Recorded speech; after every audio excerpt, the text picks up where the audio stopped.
अस्तु। नमो हरिहंताणं, नमो सिद्धाणं, नमो आयर्याणं, नमो वज्रायाणं, नमो लोये सव्वसाहुणं। वन्दे तु सव्वसिद्धे ध्रुवमचलमणोऽमं गदिं पते। वोचामि समय पाहुड शुद्ध केवली भणिदं। नमः समय साराय स्वानुभूत्या चकासते। चेत स्वभावाय भावाय सर्वभावान्तरच्छिदे। जिन स्वानुभूति से खिरी मम स्वानुभूति मधिगिरी। श्री विमल धारा जैन श्रुत आनंद अमृत से भरी। समता प्रवाह बहावती रागादि विकल्प तोड़ी के। माँ सरस्वती प्रतिभाव वंदन दृष्टि निज में जोड़ी के। दृष्टि निज में जोड़ी के। ग्रंथराज समयसार जी यहाँ विराजमान हैं। श्रीमद् भगवत कुंद कुंदाचार्य देव प्रणीत यह अनुपम उपकारी रचना और इसका पुण्य पाप अधिकार चल रहा था। पुण्य और पाप इन दोनों का अधिकार कर्म में ही है, ये बात यहाँ बतलाना चाहते हैं। अध्याय का नाम पुण्य और पाप है ना, अध्याय नहीं लिख करके यहाँ अधिकार लिखा, माने पुण्य का अधिकार और पाप का अधिकार। पुण्य और पाप दोनों का अधिकार, इसके स्थान पर लिखा पुण्य पाप का अधिकार। इसका मतलब ये पुण्य और पाप दोनों का अधिकार कहाँ है? बोले दोनों का अधिकार कर्म में ही चलता है, मेरे ऊपर इनका अधिकार नहीं चलता। माने अपने को ऐसे लगता है कि अपने ऊपर कुछ अधिकार चलेगा, नहीं भाई, अपने ऊपर न पुण्य का अधिकार चलता है न पाप का अधिकार चलता है। पुण्य और पाप के अधिकार की जो मर्यादा है वो मर्यादा है जगत के पदार्थ। माने पुण्य और पाप कर्म का उदय जगत के पदार्थों पर आता है, पुण्य पाप कर्म का उदय संयोगों पर आता है, पुण्य पाप कर्म का उदय परिस्थितियों पर आता है। आत्मा में क्या पुण्य का उदय आएगा, आत्मा में क्या पाप कर्म का उदय होगा? पुण्य का उदय हो या पाप का उदय हो, ये दोनों ही उदय संयोगों पर ही आते हैं। इसलिए चैतन्य आत्मा के ऊपर इन दोनों का किसी तरह का कोई अधिकार नहीं है। कल बड़ा सुंदर 160 नंबर की गाथा के आधार पर यहाँ चर्चा हुई थी और बड़ा ही सुंदर प्रकरण था कि ये आत्मा सर्वदर्शी और सर्वज्ञानी स्वभाव वाला है। ये सब चर्चा कल अपनी यहाँ हो गई थी। उसकी टीका के संबंध में भी चर्चा हो गई थी कि यद्यपि ज्ञायक भगवान आत्मा का स्वभाव संसार से भिन्न, कर्मों से भिन्न, समस्त लोकालोक को जानने का, समस्त लोकालोक को देखने का ये ज्ञायक भगवान आत्मा का स्वभाव है, तो फिर देखता क्यों नहीं है?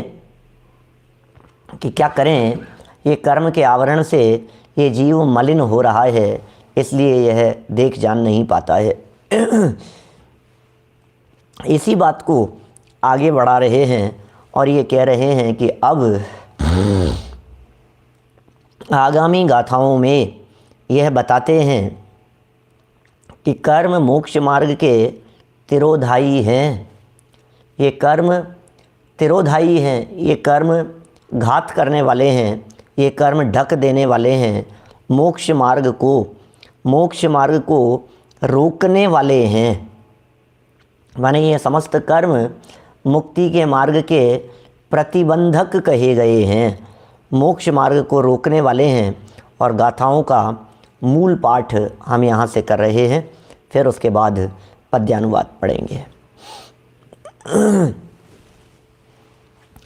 सम्मत पड़ि निबद्धम मेच्छतं जिणवरे हि परिकह्यम तत्सोदयेन जीवो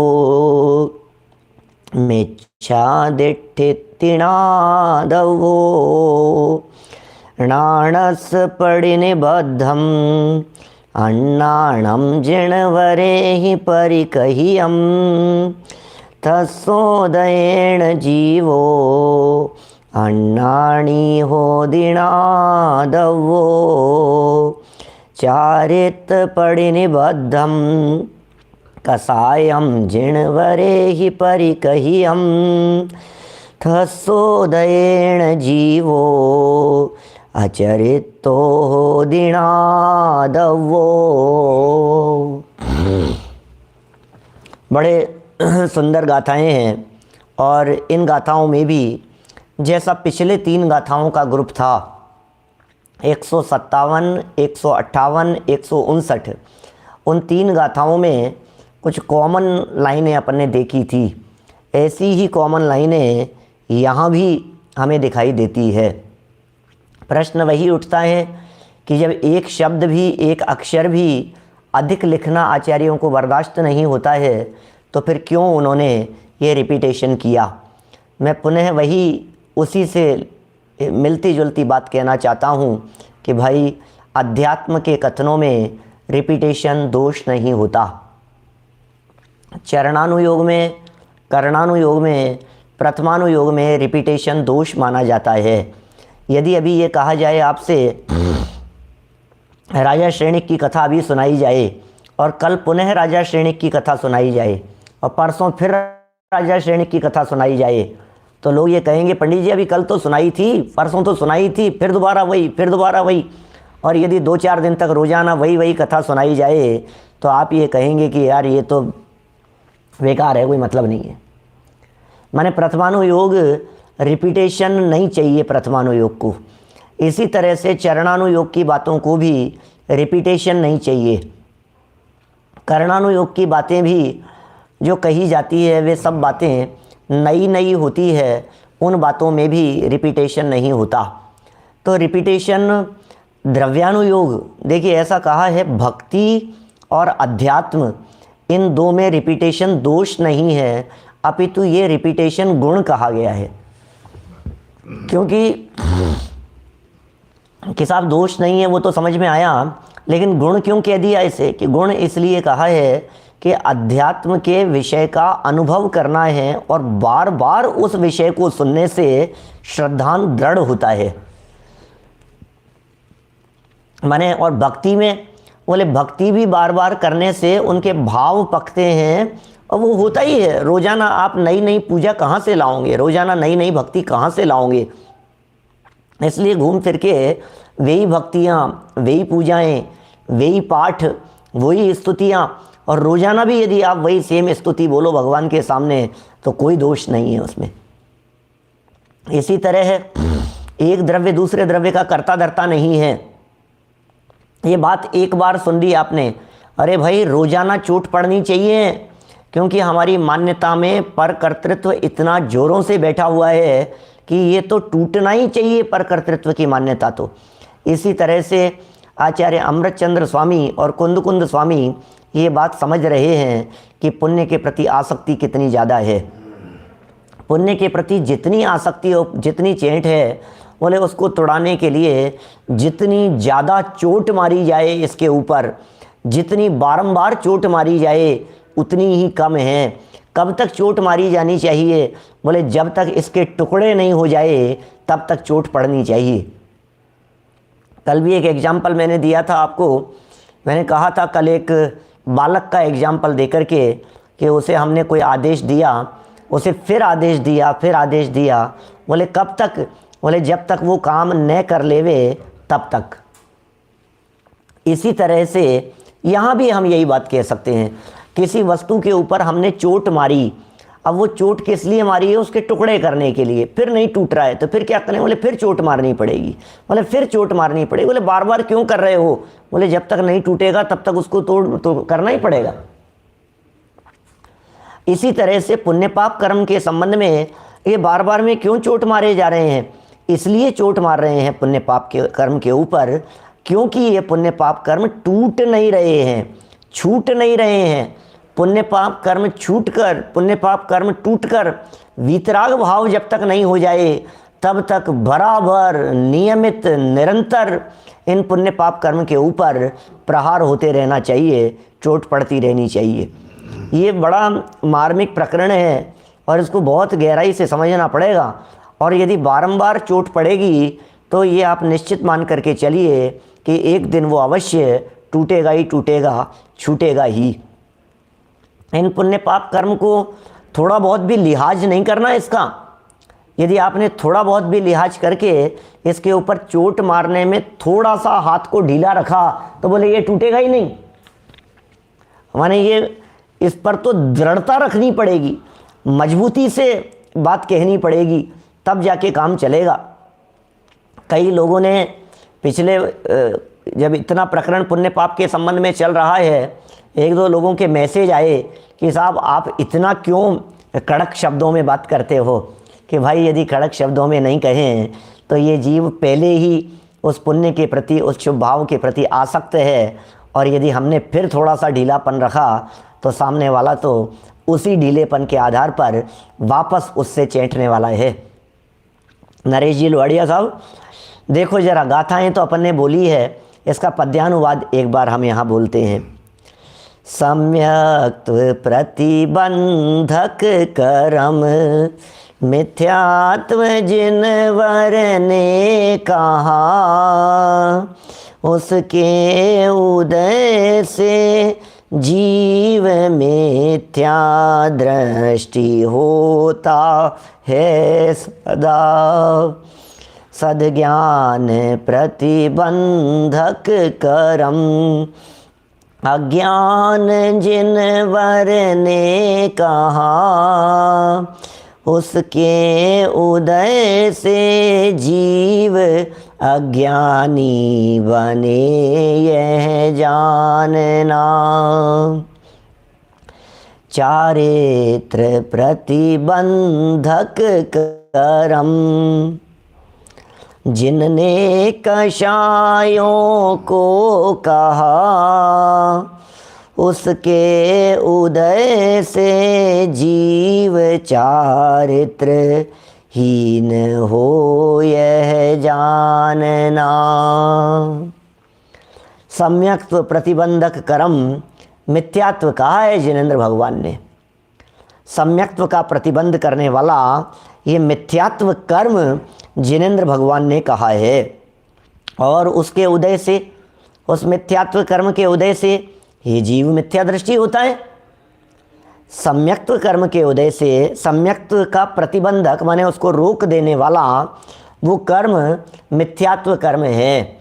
माने सम्यक्त्व कर्म, कर्म क्या कहें, सम्यक्त्व तो स्वभाव है, वो सम्यक्त्व स्वभाव रोका जा रहा है, वो सम्यक्त्व स्वभाव ढका जा रहा है, उस सम्यक्त्व स्वभाव का घात हो रहा है। किससे? बोले मिथ्यात्व से। मिथ्यात्व कर्म के तीव्र उदय से ये सम्यक्त्व प्रकट नहीं हो पा रहा है, इसलिए यह जीव मिथ्या दृष्टि होता है, ये जान लेना चाहिए। इतना ही नहीं, दूसरी गाथा में कह दिया सद्ज्ञान प्रतिबंधक कर्म। ज्ञान का, सम्यक ज्ञान का प्रतिबंधक कर्म कौन है? बोले अज्ञान है। ये जिनेंद्र भगवान ने कही। देखिए बार बार में यहाँ कुंद कुंद स्वामी जिनेंद्र भगवान की साक्षी दे रहे हैं।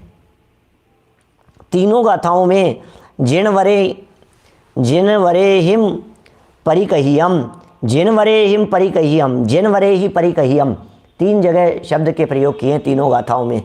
एक जैसी गाथाएं हैं। इन गाथाओं को 3 को 1 भी बनाया जा सकता था। सम्यक्त्व सद्ज्ञान चारित्र प्रतिबंधक कर्म जिनवर ने कहा, उसके उदय से जीव मिथ्यात्वी अज्ञानी चारित्रहीन बने यह जानना। बोलो पूरी एक ही बात हुई। जिनेंद्र भगवान ने जो बात कही है वो बात क्या कह रहे हैं ये, माने आचार्य देव लिख रहे हैं अवनीश भाई कि मिथ्यात्व का प्रतिबंधक जिनेंद्र भगवान ने किसे कहा है? सम्यक्त्व का प्रतिबंधक मिथ्यात्व को, सम्यक ज्ञान का प्रतिबंधक अज्ञान को, और चारित्र का प्रतिबंधक, अंतिम गाथा देखिए तीसरी, चारित्र प्रतिबंधक कर्म जिनने कषायों को कहा। अब ये छंदानुरोध से वो जिनवर ने कहा है ना, उसकी जगह जिन ने, अभी जिनने कहा, वज्रसेन जी साहब, जिनने कहा साहब, किनने कहा? बोले जिनने भी ये बात कही। अरे जिनने नहीं, जिनेंद्र देव ने जिनने का मतलब जिनेंद्र भगवान ने ये बातें कही है, जिनेंद्र भगवान ये कह रहे हैं, जिनने कषाय, चारित्र का प्रतिबंधक कर्म कषाय है और उसके उदय से ये जीव चारित्रहीन होता है।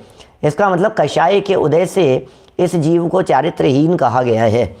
देखिए चारित्र को कषाय, चारित्र का प्रतिबंधक कषायों को कहा है जिनेंद्र भगवान ने।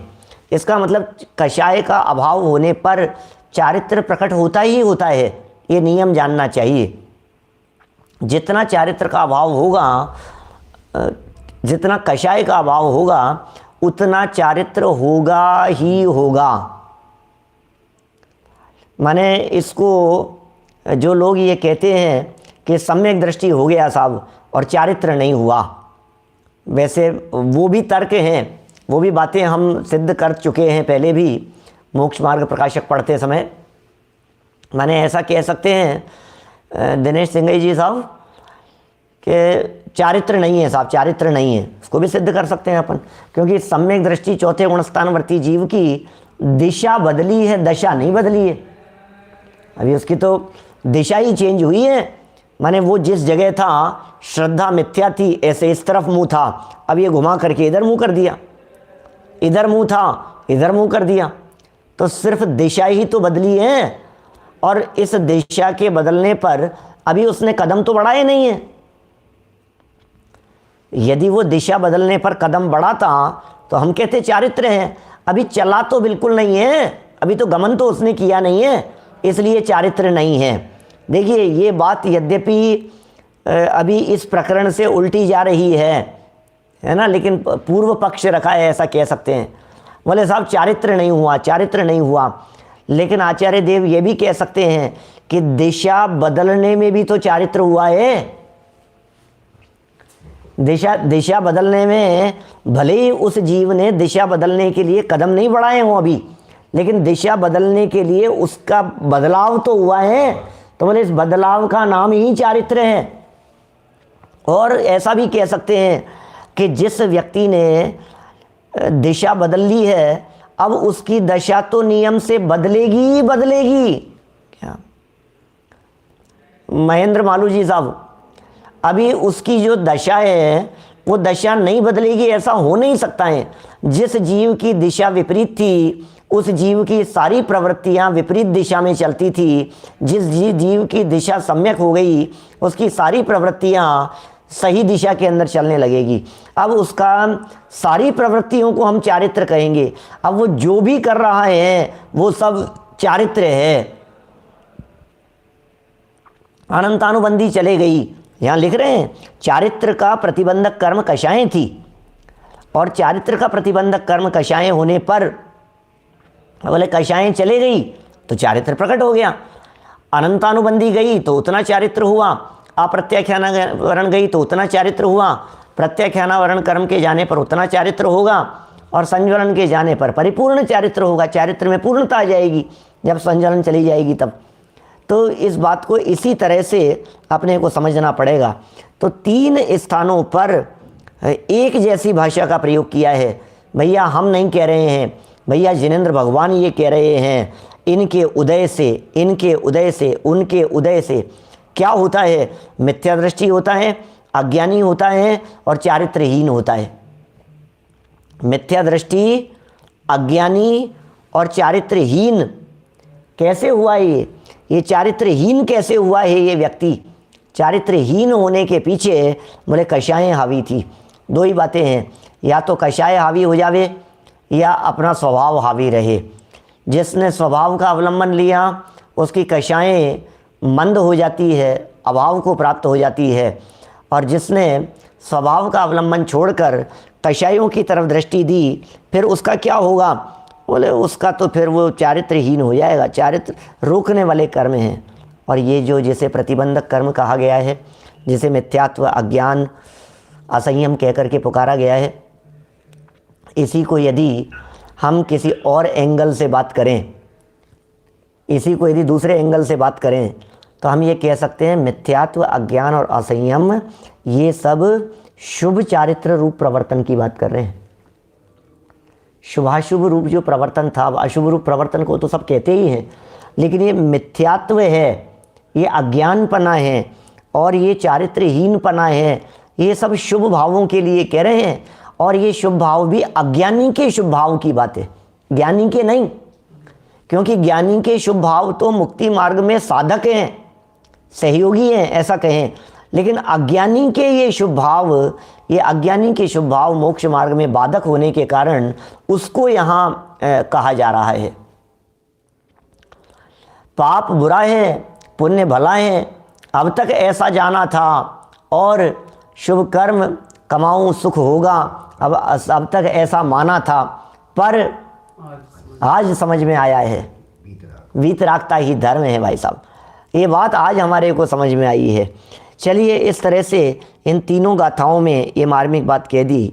टीका की अनुवाद की तरफ बढ़ते हैं अपन। पेज नंबर आगे वाला 258 नंबर पेज। सम्यक्त्व का प्रतिबंधक मिथ्यात्व है, ऐसा जिनवरों ने कहा है, जिनेंद्र भगवान ने कहा है ऐसा। उसके उदय से जीव मिथ्या दृष्टि होता है, ऐसा जानना चाहिए।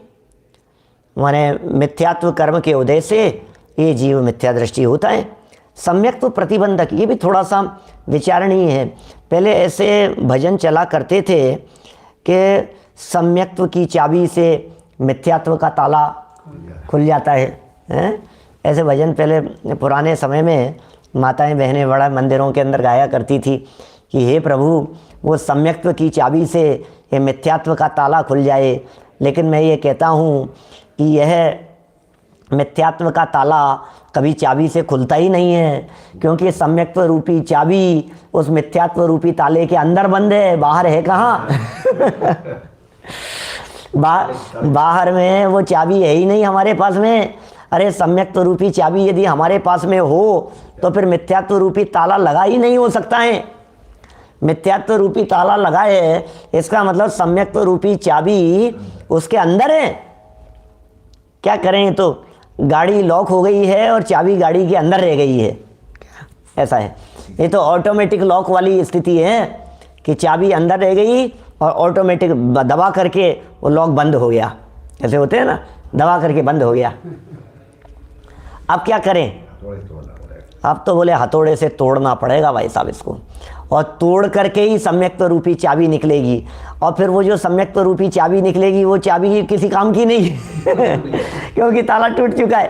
क्या ताले के टूट जाने पर अब वो चाबी किस काम की है? इसलिए सम्यक्त्व का ताला माने सम्यक्त्व रूपी जो चाबी है, मिथ्यात्व का ताला, ये कभी भी खुलता नहीं है, ये तो टूटता ही टूटता है।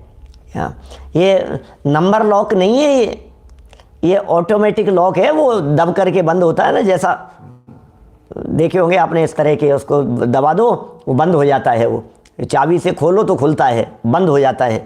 लेकिन वो बंद तो कर रहे थे, चाबी अंदर रह गई थी। देखिए,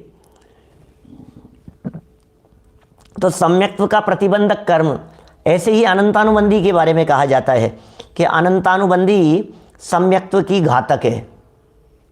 अनंतानुबंधी सम्यक्त्व की घातक है। और ठीक है साहब, घातक तो कह रहे हो आप, तो सम्यक्त्व होगा तो उसका घात करेगी अनंतानुबंधी। बोले नहीं विनयकांत जी, ऐसा नहीं है।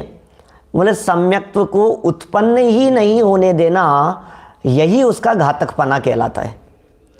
तो सम्यक्त्व प्रतिबंधक कहा है, इसका मतलब सम्यक्त्व को आने नहीं दे रहा है, सम्यक्त्व को उत्पन्न नहीं होने दे रहा है ये मिथ्यात्व कर्म, ऐसा जिनेंद्र भगवान ने कहा है। और जब तक इस मिथ्यात्व कर्म का उदय रहता है तब तक यह जीव मिथ्या दृष्टि होता है, यह हमें जानना चाहिए। माने ये जीव मिथ्या दृष्टि क्यों बना हुआ है, ये जीव मिथ्या दृष्टि क्यों होता है? बोले मिथ्यात्व कर्म का उदय। जीव को मिथ्या दृष्टि कहना भी इसीलिए बनता है। मिथ्या दृष्टि क्यों कहेंगे इस जीव को? बोले जब तक मिथ्यात्व कर्म का उदय है तब तक ये जीव मिथ्या दृष्टि कहलाता है। निमित्त के मुख्यता से कथन है, वास्तव में तो ये मिथ्यात्व कर्म का उदय तो बाहर में है और उसका निमित्त होने पर अंतरंग में ऐसी स्थिति बनती है कि स्वयमेव ही ये जीव का विपरीत श्रद्धान रूप परिणमन होता है। क्या माने इसका जो विपरीत परिणमन रूप श्रद्धान हुआ, विपरीत श्रद्धान जब इस जीव का हुआ तो बोले वो विपरीत श्रद्धान ही मिथ्यात्व है। इस तरह से दो मिथ्यात्व की चर्चा आपको ध्यान होगा। कर्ता कर्म अधिकार में भी 89 नंबर गाथा, 89, 90, 94 ये सब जो गाथाएं थी, इन गाथाओं में और आगे पीछे भी इस तरह के प्रकरण आए जिसमें मिथ्यात्व, अविरति, कषाय, योग, इन सबको जीव भी कहा और अजीव भी कहा। सुनिए लीजिए सर आप साहब, मैंने इनको जीव भी कहा और अजीव भी कहा। क्या बात कर रहे हो, ये जीव कैसे हो सकते हैं? ये तो कर्म प्रकृतियाँ हैं, ये तो पुद्गल ही होंगी। कि नहीं भाई, जिन्हें पुद्गल कहा गया है वो तो जड़ मिथ्यात्ववादी हैं और जिन्हें जीव कहा गया है वो जीव का ही निजी परिणमन है। तो जीव का अपना परिणमन, जीव का स्वयं का परिणमन, विपरीत श्रद्धान रूप, विपरीत मिथ्यात्व रूप, उल्टा परिणमन, ये जीव की पर्याय है। तो यहाँ जो ये कह रहे हैं कि मिथ्यात्व प्रतिबंधक कह दिया, कि अनंतानुबंधी कर्म का उदय कह दिया और उसकी वजह से ये जीव अनंतानुबंधी कषाय से युक्त हुआ, उसकी वजह से ये जीव मिथ्यात्व से युक्त हुआ, तो बोले ये तो निमित्त की मुख्यता से किया गया कथन है। सच्चाई तो यह है, इधर मिथ्यात्व कर्म का उदय और इधर इस जीव का विपरीत रूप परिणमन, दोनों का एक ही काल है, समकाल है दोनों का। माने मिथ्यात्व रूप परिणमन का, जीव का स्वयं का परिणमन और मिथ्यात्व कर्म का उदय, ऐसा नहीं है पहले मिथ्यात्व कर्म का उदय आएगा और अगले समय ये जीव मिथ्यात्वी होगा। समय भेदी नहीं है हर्षवर्धन जी साहब, ये समय का किसी तरह का बंटवारा ही नहीं है। क्यों नहीं है बंटवारा?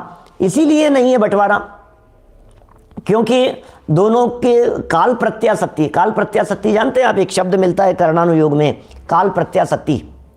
प्रमोद जी भाई साहब, काल प्रत्यासत्ति का मतलब बोले समकाल को काल प्रत्यासत्ति कहते हैं, एक ही काल को काल प्रत्यासत्ति कहते हैं। सूर्य का उदित होना और कमल का खिलना, इन दोनों में काल प्रत्यासत्ति है। इसका मतलब दो कार्य जब किसी एक ही काल में होते हैं तो बस उनमें काल प्रत्यासत्ति कहलाती है। निमित्त नैमित्तिक संबंध भी कहा जा सकता है उसे, लेकिन दीपक का जलना और प्रकाश का होना, लेकिन तो भी युगपत होते हूँ प्रकाश दीपकते होई, दोनों युगपत होते हैं लेकिन फिर भी कारण कार्य संबंध क्या है? ऐसा नहीं है कि प्रकाश को दीपक जलने का कारण कह दिया जाए, दीपक जलने को कारण कहेंगे प्रकाश का। लाइट जली है तो लाइट कारण है प्रकाश का, प्रकाश कारण नहीं है लाइट का। ऐसा बराबर संबंध तो अपने को इनमें जानना ही पड़ेगा। संधि काल नहीं कह सकते इसको, इसको ऐसा नहीं कह सकते कि ये संधि काल है। संधि काल तो दो कालों को मिलाने का काल होता है, वो संधि काल कहलाता है। जैसे शाम का समय, प्रातः काल का समय, मध्य रात्रि का समय, ये जो सामयिक के काल कहे ये संधि के समय कहे गए हैं। माने इन कालों में बहुत घनी संधि होती है। माने न तो रात हुई है न दिन हुआ है, दिन बाकी है, या दिन भी अस्त हो गया है और रात भी हो गई है। ऐसा दोनों तरह से दोनों का जो जोड़ रूप काल है, और वास्तव में उस संधि काल में सबसे ज़्यादा जीवोत्पत्ति कही है। माने जो लोग दिन में भोजन करते हैं वो तो ठीक, और जो लोग दिन ढलते हुए भोजन करते हैं वो रात्रि भोजन करने से भी ज़्यादा खतरनाक है। कैसी बात कह रहा हूँ, देखो आप ध्यान देना। एक तरफ हो गए रात्रि भोजन करने वाले, एक तरफ हो गए दिन में भोजन करने वाले, और एक तरफ हो गए वो सूर्यास्त का जो काल है, बिल्कुल जो संधि काल है, उस समय में भोजन करने वाले। अब जो दिन में भोजन करने वाले लोग हैं वे ज़रा अपने आप को टटोल करके देखें, सबसे ज़्यादा लोग उस संधि काल में ही भोजन करते हैं, उसी समय में भोजन करने में आता है। अभी तो दिन है, अभी तो दिन है, अभी तो दिन है, अभी तो दिन है, क्या तो ऐसा लगता है अभी तो है समय, अभी तो है समय। और फिर वो जो समय होता है बस फिर वो, कई लोग तो सूर्यास्त के बाद तक भोजन ग्रहण करते हैं। सूर्यास्त के 15 मिनट बाद तक भी दिन रहता है, 10 मिनट का तो दिन रहता है सूर्यास्त के बाद, 5-10 मिनट तो मतलब वो उजाला रहता है, प्रकाश रहता है। अरे भाई, इसलिए अपने पौन घंटे पहले की बात कही है, इसलिए अपने यहाँ 2 घड़ी पहले भोजन ग्रहण करने की बात कही है। क्यों होता है? क्योंकि उस समय सूर्य जो रहता है, सूर्य का प्रकाश जिस समय रहता है, वो प्रकाश जाने का समय हो गया, तो दिन वाले जो जीव थे वे उस समय नष्ट होने के कगार पर हैं, और रात्रि वाले जो जीव थे वे उत्पन्न हो रहे हैं। तो दोनों ही तरह के जीवों की वो जो संधि है, वो संधि बहुत खतरनाक काल है। इसलिए उस संधि काल को तो सामयिक का काल कहा है, संधि काल। और संधि काल में अपने जो जितने जीव होते हैं, जो आराधक जीव हैं, वे संधि काल में बैठ करके प्रतिक्रमण करते हैं, वे सामयिक करते हैं, ऐसा है। तो ये सब बातें बीच में आ गई, इसलिए थोड़ा कहने का भाव आया। मैंने जीवोत्पत्ति उस समय बहुत ज़्यादा कही है, जीवोत्पत्ति ज़्यादा कही है उस समय में, क्योंकि दोनों तरह के जीव हो गए ना। अब इधर मरने वाले हैं, उधर पैदा होने वाले हैं, दोनों टकराते हैं आपस में, और उस समय बहुत ज़्यादा जीवों का घात होता है, उस समय बहुत ज़्यादा हिंसा कही गई है। उस समय आपके भोजन में फटाफट जीव बहुत ज़्यादा गिरते हैं। देखिए आप क्या कर पा रहे हैं, क्या करते हैं, क्या आपकी जीवन में निभता है, वो अलग बात है।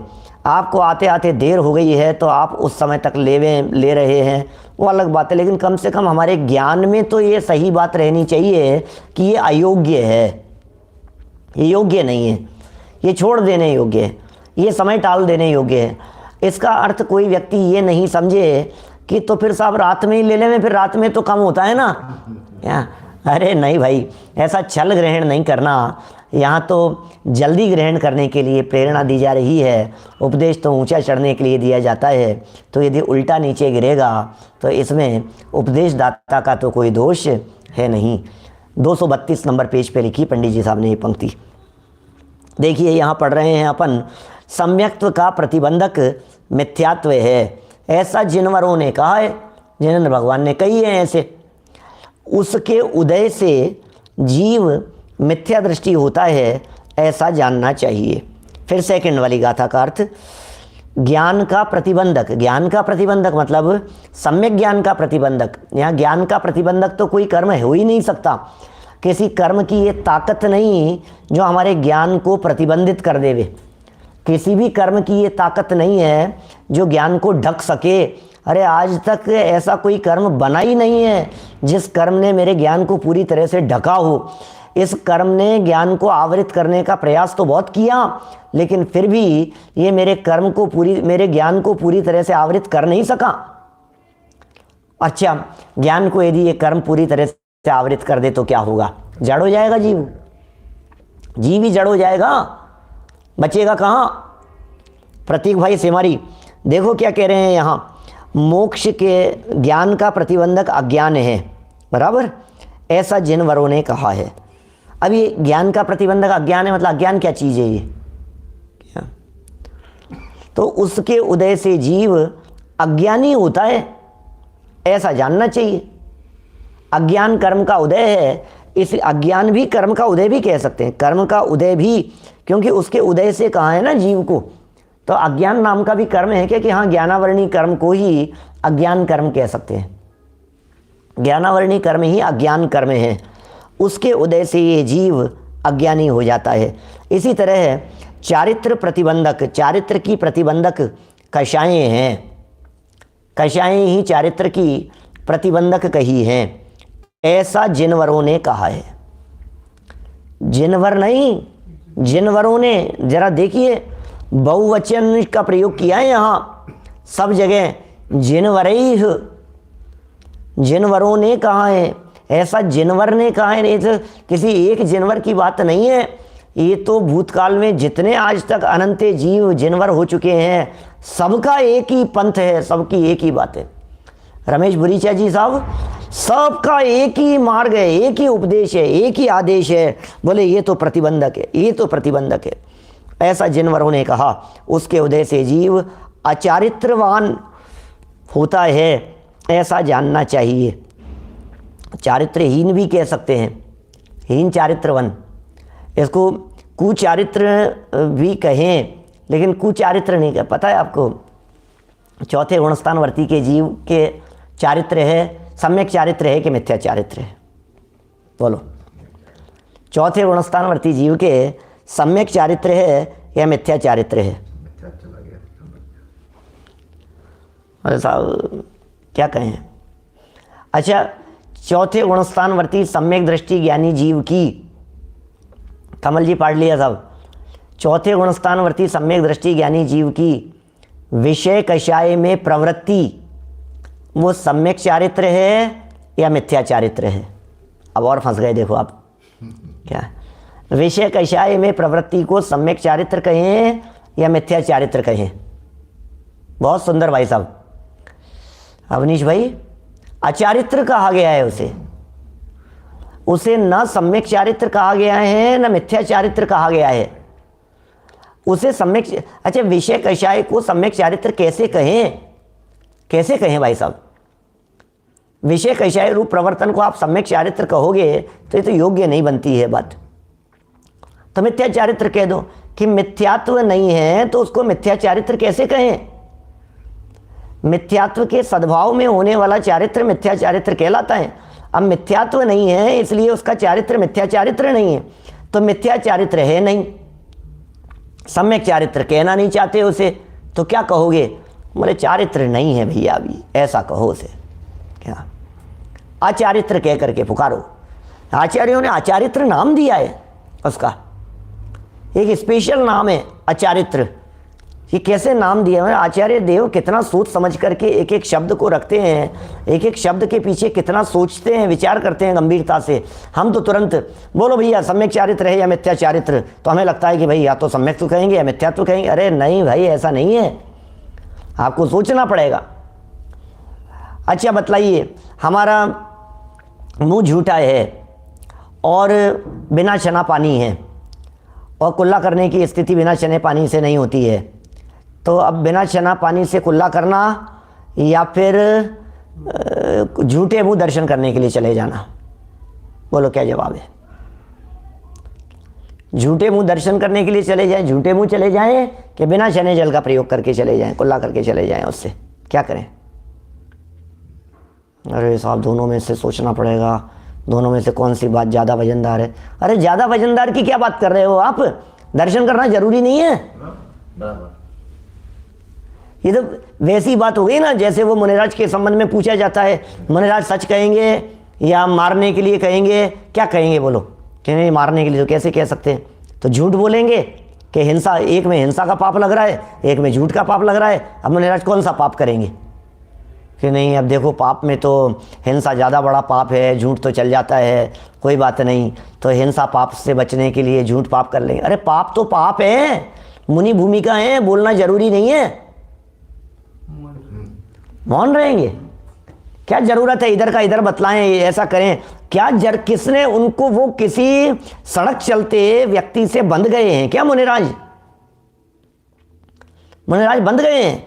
मुनिराज को बंधन है इस बात का कि सामने वाला पूछ रहा है तो मुझे जवाब ही देना पड़ेगा? अरे अपने भक्तों तक को वे जवाब नहीं देते हैं, ध्यान मुद्रा में बैठे रहते हैं। आराधक जीवों तक को वे जवाब नहीं देते हैं मुनिराज, और ये सड़क चलता हुआ हिंसा करने वाला व्यक्ति आ गया और इसको जवाब देंगे? बोले बिल्कुल जवाब नहीं देंगे। तो साहब वो मार देगा, जिसका जैसा होना होगा, जिसके साथ जो परिस्थिति बननी है उसे कौन बदलेगा, उसे कौन बदलने में समर्थ है? ये विचार करते हैं ज्ञानी जी बहुत गंभीरता से। इस तरह से जवाब उनके सम्यक जवाब होते हैं। चलिए टीका की कुछ पंक्तियाँ इसी तरह की पंक्तियाँ हैं, इसी बात को बतलाने के लिए है। बड़ी सरल टीका है। इन सीधी सरल गाथाओं का भाव आत्मख्याति में इस प्रकार व्यक्त किया गया है। सीधी है, सरल बातें हैं, और सीधी सरल बातों का जो भाव है वो भी बहुत सीधे सरल शब्दों में कह करके यहाँ 3 गाथाएं, देखो 3 गाथाएं एक दिन में चल रही है। ऐसा है, कभी ऐसे विषय हैं, सरल हैं, और जब चर्चा चले तो एक गाथा के ऊपर कई दिन चर्चा चले अपनी। देखिए, मोक्ष के कारणभूत सम्यक्त्व स्वभाव का प्रतिबंधक मिथ्यात्व है। यहाँ इन्होंने टीका में स्वभाव शब्द डाल दिया। ध्यान दीजिए आप, टीका में स्वभाव शब्द है। इसके नीचे वाली लाइन में भी देखो आप, मोक्ष के कारणभूत ज्ञान स्वभाव का प्रतिबंधक, और नीचे वाले में मोक्ष के कारणभूत चारित्र स्वभाव की प्रतिबंधक। इसका मतलब सम्यक्त्व, ज्ञान और चारित्र ये जीव का स्वभाव है, दर्शन ज्ञान चारित्र, और वो स्वभाव प्रकट नहीं होने देवे, बस ऐसा प्रतिबंधक कर्म ये मिथ्यात्व है। वह स्वयं कर्म ही है। मिथ्यात्व क्या है? ये कर्म है भाई साहब। मिथ्यात्व सम्यक्त्व का प्रतिबंधक है, स्वयं कर्म ही है, और उसके उदय से ही ज्ञान माने आत्मा के मिथ्या दृष्टिपना होता है। माने आत्मा के मिथ्या दृष्टिपना क्यों हुआ है? देखिए, ज्ञान के मिथ्या दृष्टिपना होता है। अभी ये भी बड़ा गजब का है।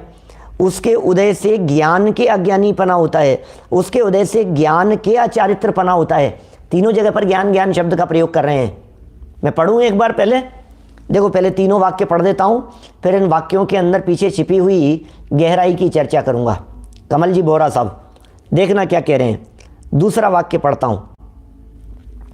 मोक्ष के कारणभूत ज्ञान स्वभाव का प्रतिबंधक अज्ञान है। पहले तो मोक्ष का कारण कह दिया। किसे कहा मोक्ष का कारण? सम्यक्त्व को कहा। मोक्ष का कारण ज्ञान को कहा, और मोक्ष का कारण चारित्र को कहा। वह स्वयं कर्म ही है। वो अज्ञान, वो स्वयं कर्म है, और उसके उदय से ज्ञान के अज्ञानीपना होता है। आत्मा तो ब्रैकेट में दिया है। अमृत चंद्राचार्य देव तो ज्ञान कहना चाह रहे हैं। ब्रैकेट का अर्थ जो मूल में नहीं है उसके लिए ब्रैकेट लगाया जाता है। जो एक्चुअल में बात नहीं है, ऊपर गाथा में नहीं है, जो टीका में नहीं है, वो लगाया जाता है। अब तीसरा वाक्य, मोक्ष के कारणभूत चारित्र स्वभाव की प्रतिबंधक कषाय है। अब मोक्ष के कारणभूत चारित्र स्वभाव की प्रतिबंधक ये कषाय है। वह स्वयं कर्म ही है। ओहो, वो स्वयं कर्म ही है, और उसके उदय से ज्ञान के अचारित्रपना होता है।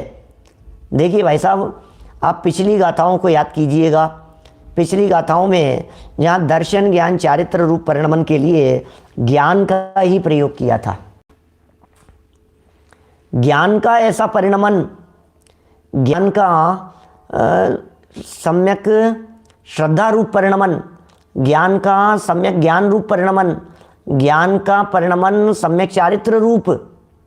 तो ज्ञान के श्रद्धान रूप परिणमन, ज्ञान के ज्ञान रूप परिणमन, ज्ञान के चारित्र रूप परिणमन। और वहाँ ज्ञान शब्द का अर्थ बार बार में आचार्य देव ऐसा करना चाह रहे हैं कि ज्ञान का अर्थ ज्ञान नहीं है, ज्ञान का अर्थ ज्ञान स्वभावी आत्मा है। आत्मा की परिभाषा देखेंगे तो यही बात मिलेगी आपको। ज्ञान का अर्थ ज्ञान स्वभावी आत्मा। ज्ञान स्वभावी आत्मा के लिए ही ज्ञान शब्द का प्रयोग किया जाता है। आदानाण प्रमाणम, प्रवचन सार 23वीं गाथा। ये आत्मा ज्ञान प्रमाण है। इसका मतलब ज्ञान और आत्मा इन दो में भेद नहीं किया जा रहा है। आचार्य अमृतचंद्र स्वामी पूरे समय सार में बार बार में ज्ञान के लिए आत्मा या आत्मा के लिए ज्ञान शब्द का प्रयोग करते हैं। विशेषकर आत्मा के लिए ज्ञान ही कहेंगे, उनका कहना ही है। बोले ज्ञान की बात है भाई साहब, और किसी की हम बात ही नहीं करते। ज्ञान की बात है। बोले ज्ञान की कह रहे हो कि आत्मा की? बोले नहीं, आत्मा की कहना है, लेकिन हमारे लिए वो ज्ञान ज़्यादा ज्ञान की महिमा ही कुछ और है, ऐसा लगती है बात। तो चाहे वो मिथ्या ज्ञान हो, चाहे अज्ञान हो, चाहे अचारित्र हो, वह स्वयं कर्म ही है। और उसके उदय से यह ज्ञान मतलब ये आत्मा ही अचारित्रपना होता है। इसके अचारित्रपना होता है, माने ये चारित्रहीन होता है। आत्मा क्यों होता है ये चारित्रहीन? चारित्रहीन इसलिए हुआ क्योंकि कर्म का उदय भी है साथ में। अभी तीनों जो टीका के वाक्य कहे हैं, इन तीनों टीका के वाक्य के अंदर भी कॉमन है। अब इतनी ये जो 6 लाइन में जो टीका लिखी है, इस 6 लाइन की टीका को भी 2-3 लाइन में लिखा जा सकता था। वही मोक्ष के कारणभूत सम्यक्त्व स्वभाव, मोक्ष के कारणभूत ज्ञान स्वभाव, मोक्ष के कारणभूत चारित्र स्वभाव। अब मोक्ष के कारणभूत दर्शन ज्ञान चारित्र स्वभाव, तो मोक्ष के कारणभूत दर्शन ज्ञान चारित्र स्वभाव और उनके प्रतिबंधक मिथ्यात्व अज्ञान असंयम भाव। तो मिथ्यात्व अज्ञान और असंयम भाव ये सब स्वयं कर्म ही है, ये सब कर्म है। और इन्हीं के उदय से ये जीव मिथ्या दृष्टि, अज्ञानी और चारित्रहीन होता है, यह जानना चाहिए। ये सब बातें वास्तव में शुभ के निषेध के लिए कही जा रही है। ये कह रहे हैं इसलिए यहाँ मोक्ष का तिरोधायी होने से, मोक्ष का तिरोधायी होने से कर्म का निषेध किया गया है। कर्म मतलब कौन सा कर्म? वही शुभ कर्म। आचार्य देव बार बार में जो इतना जो अभी खत्म हो गया है, यहाँ अधिकार ही खत्म हो गया है। 163 नंबर गाथा पर पुण्य पाप अधिकार का समापन है। 145 से शुरू हुआ था और 163 तक 19 गाथाओं का ये अधिकार कुंदाचार्य देव ने यद्यपि यहाँ संपन्न कर दिया, लेकिन अभी आप ये नहीं समझे कि पुण्य पाप अधिकार संपन्न हो गया। अभी 2-4 दिन लगेंगे, क्योंकि अमृत चंद्राचार्य देव इसके संबंध में जो घुटाई करने वाले हैं, अरे इतना गजब का कलश लिखा है, इतना गजब का कलश लिखा है। आगे वाला जो कल सुबह चलने वाला है, उसको तो आप सुनेंगे ना तो आपको ऐसे लगेगा कि यार क्या गजब कर दिया है।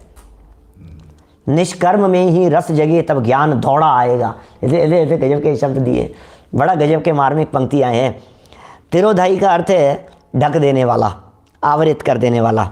मोक्ष का तिरोधाई होने से कर्म का निषेध किया गया है, माने सब प्रकार के कर्म मोक्ष के बाधक हैं, इसलिए उन कर्मों का यहाँ निषेध किया गया है।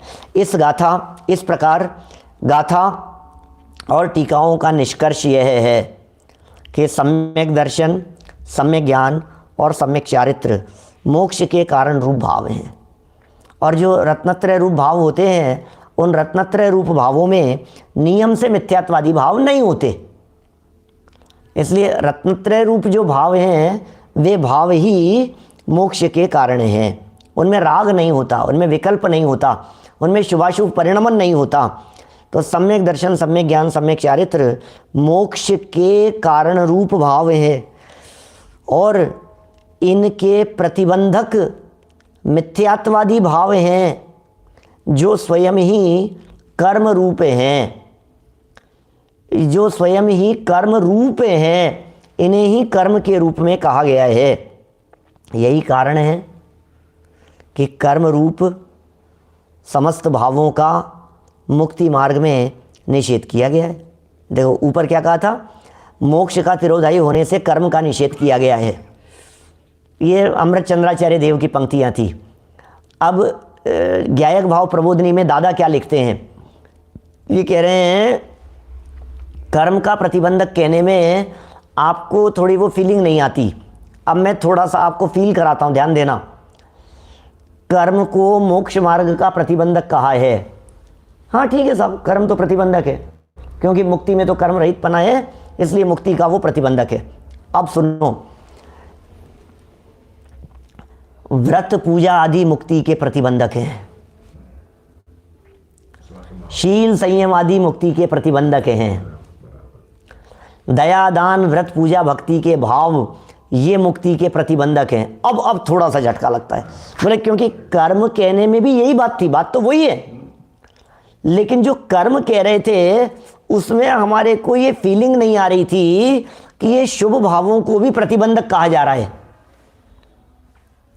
हमें कर्म को प्रतिबंधक कहने में सिर्फ हमें ऐसा फीलिंग में आता था, हाँ ये सब बस सब कर्म ही है, कर्म तो खोटी चीज़ है, कर्म तो बुरी चीज़ है। अरे कर्म बुरी चीज़ है, लेकिन ये शुभ भाव भी उन्हीं कर्म की संतान है। ये शुभ भाव भी कर्म है, ये शुभ भाव भी बाधक हैं। ये बात जब कही जाती है तो इस जीव के दिमाग पर फिर 3 साल पड़ते हैं, उन्हें ये क्या कह दिया आपने, ये क्या कह दिया। तो इस तरह ये कह रहे हैं, यही कारण है कि कर्म रूप समस्त शुभाशुभ भावों को, कर्म रूप शुभ भाव भी अशुभ अशुभ भावों को तो हर व्यक्ति है जानता ही है, लेकिन शुभ भाव मुख्य रीति से हैं। कर्म रूप समस्त शुभाशुभ भावों का मुक्ति मार्ग में निषेध किया गया है। तो इस तरह से ये 3 गाथाएं, ये निषेध करने वाली ये गाथाएं यहाँ संपन्न होती है।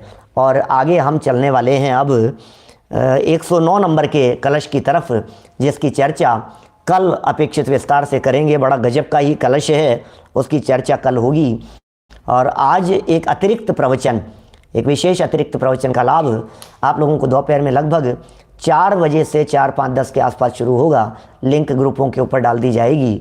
जो लोग टेलीग्राम ग्रुप जिन्होंने आज तक ज्वाइन नहीं किया है, वे टेलीग्राम ग्रुप विशेष रूप से ज्वाइन करें, क्योंकि एक ही स्थान है जहां सारी सूचनाएं एक साथ मिलती है। बाकी फिर सब ग्रुपों के ऊपर तो डालते ही हैं। डॉक्टर संजीव गोधा शंका समाधान के नाम से टेलीग्राम ग्रुप है।